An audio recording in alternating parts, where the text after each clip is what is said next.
Aquaculture, fish farming, it's one of the fastest growing food sectors on the entire planet, and it's a huge reason why we can get seafood on our tables. But as this industry gets bigger and bigger to meet demand, it's running into a massive challenge. So let's dive in and uncover what's really going on behind the scenes. So let me ask you this. What's the hidden cost of your seafood? It's a question we probably don't think about much, right? But behind that delicious piece of fish or those fresh oysters, there's this growing stream of waste. We're talking everything from shells and fish remains to plastics, old nets, and even metals. The big question is, what are we doing with all of it? You see, for the longest time, waste in aquaculture was just seen as, part of the cost of doing business, something you just get rid of. But we're starting to realize that getting rid of it has some pretty serious consequences, not just for the environment, but for the future of the industry itself. And here's where it gets really interesting. This isn't just a pollution problem. Yeah, of course, dumping waste pollutes our oceans and land. That's bad. But look at that last point. It's also a massive loss of valuable resources. We are literally throwing away potential new products, new revenue streams. Basically, we're throwing money in the trash. And look, this is not some simple one-size-fits-all problem. Not at all. We're talking about a whole mix of stuff.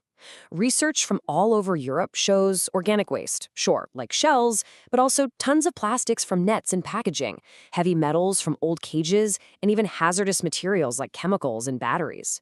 Each one of these needs its own unique solution. So, how on earth do we tackle an issue this complex?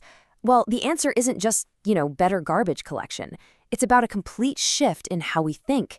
It's about redesigning the whole system so that the very idea of waste just disappears. And this is the big idea right here. It's called the circular economy. And it's not just a fancy word for recycling. It's a total mindset shift away from our old take, make, and throw away model.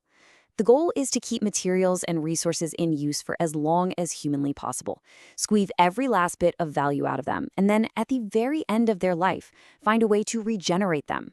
This really puts it into perspective, doesn't it? The old linear model is just a one-way street, straight to the landfill. But the circular model, it's a closed loop. And the key words here, the real magic, are transform and valorize.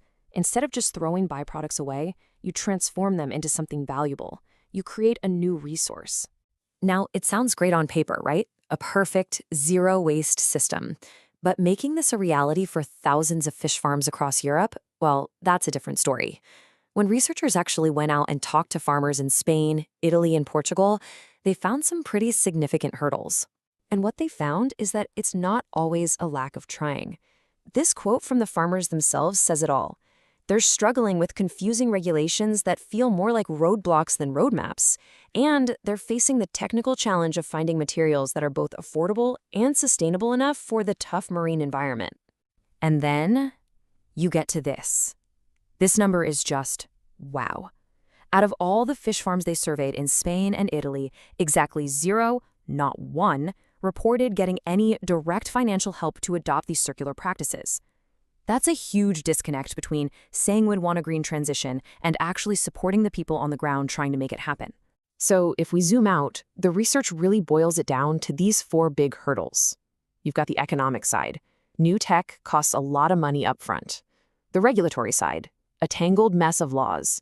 The technical side, a simple lack of recycling facilities. And then the social side, just a general resistance to doing things differently. Okay, so things look tough, but the story absolutely does not end there. Because even with all those barriers, pioneers are popping up, companies that are proving the circular model isn't just some fantasy, it's actually profitable. Let's take a look at a few of these innovators. Let's start with Javiri in Italy. They farmed sturgeon for some seriously high-end caviar. In the old way of thinking, everything that wasn't caviar would be waste. But here, absolutely nothing is wasted. The fish remains, they get turned into valuable fish meal for animal feed. Other parts are, there's that word again, valorized and sold to cosmetics and pharma companies. It's a perfect example of turning one industry's trash into another's treasure.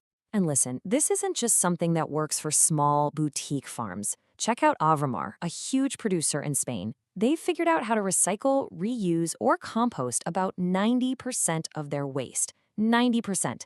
That is a massive achievement, and it proves that circularity can absolutely work at a large scale. And, this whole circular idea isn't just about the physical stuff. It's about energy, too. The Vendrame fish farm over in Italy is now 100% self-sufficient, using its own solar panels. Think about that.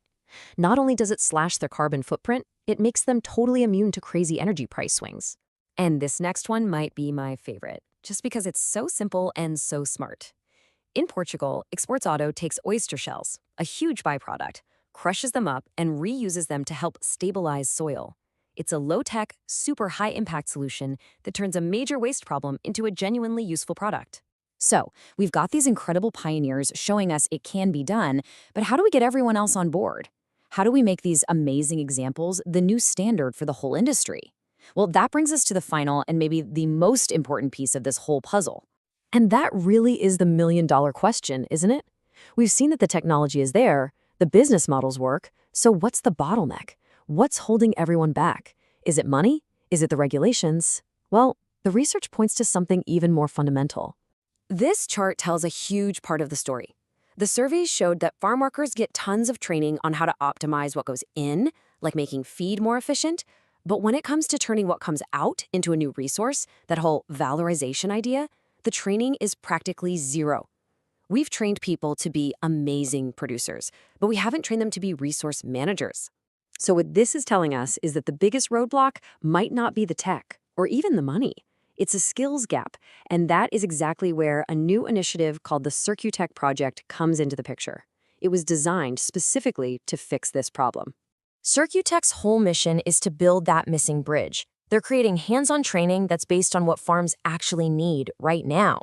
And they're going way beyond old-school textbooks, using cool stuff like virtual and augmented reality to create these really immersive learning experiences. The goal is to build up skills and cooperation across the entire industry.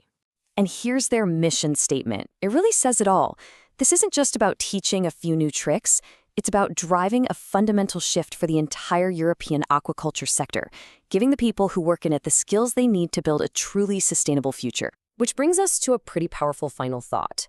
We started this whole conversation by looking at aquaculture's hidden cost. But by embracing this circular way of thinking, by seeing waste not as a problem to be solved, but as an opportunity to be seized, the industry has this incredible chance to rewrite its story. So what if the farms of the future could do more than just feed us? What if they could actually become engines of regeneration for our planet?